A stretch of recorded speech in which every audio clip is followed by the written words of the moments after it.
This exhibition, Gestures to the Divine, Works by Hagit Cohen, is about seed pods, essentially. It's about plant debris that Hagit has found on her journeys and her travels and has stopped and looked closely at. She has a real eye for picking up things that people otherwise would miss. She photographs these seed pods in minute detail, and you can really see elements to this plant life that you would otherwise not have ever noticed.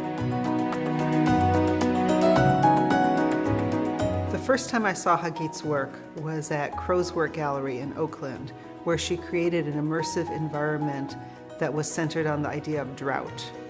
And it was really fascinating and interesting. And then I looked up her work on her website and saw amazing images of seed pods that were just gorgeous. So I was in touch with her about the idea of doing something here, because she clearly is using pieces from nature and really investing them with spirituality. One of the themes that we're trying to pull out of her work is eco-spirituality. And what does it mean to see the sacred in nature? What does it mean to stop and slow down and look closely at plant life all around us and see the divine in that? When I asked Hagit if she would be interested in exhibiting here at the gallery, she was very excited, and she immediately came over, got the lay of the land, and had lots of ideas about what she wanted to do with the space. So it's been really a treat to work with her and see her creativity just take off. When I get the call to come in and work, I don't really know what's going to be here. It's always a surprise. So I come in with a toolbox and an open mind, and we just start problem solving from there, and every show's different. The work has kind of a mystical, sensitive nature to it that is really refreshing. The artist's opinion, to me, is always the most important. The next would be the director, curator. The work kind of hangs itself. It tells you where it wants to be and how it wants to look. One of the reasons why this exhibition is so compelling to show here in the Doug Adams Gallery is because we have a lot of scholars here at the GTU who focus on eco-spiritualities. And so this is a really good fit for us, because while we have scholars who are working on ecofeminism and eco-womanism and all other kinds of environmental issues, Hagit's art brings that to us in a very material way and makes this a place where we can really gather and talk through a lot of these issues.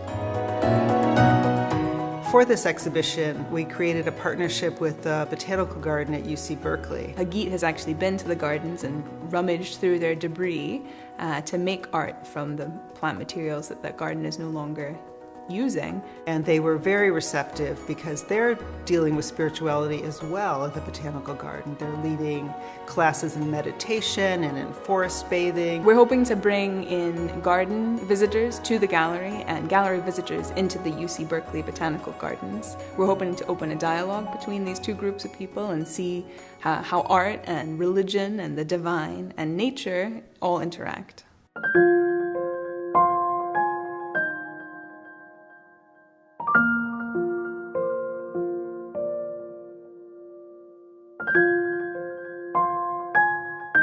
Well, I've been meaning to do a contemplative space for a while. I wanted to create a space where whoever comes to see the show is struck by the quietness of the space and what it brings up.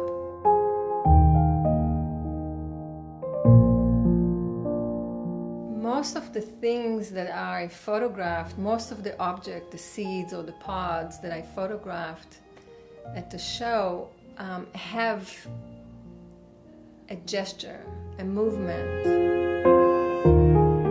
They are pointing to spirit, and that's why I called it Gestures to the Divine. Another thing that I wanted to convey is the fragility of nature, but also the power of nature. And we live in this dichotomy between both. The The shadows in the show are very important part of the image. I play with the shadows. I'm trying to create an expression where the shadows is participating just as much as the object.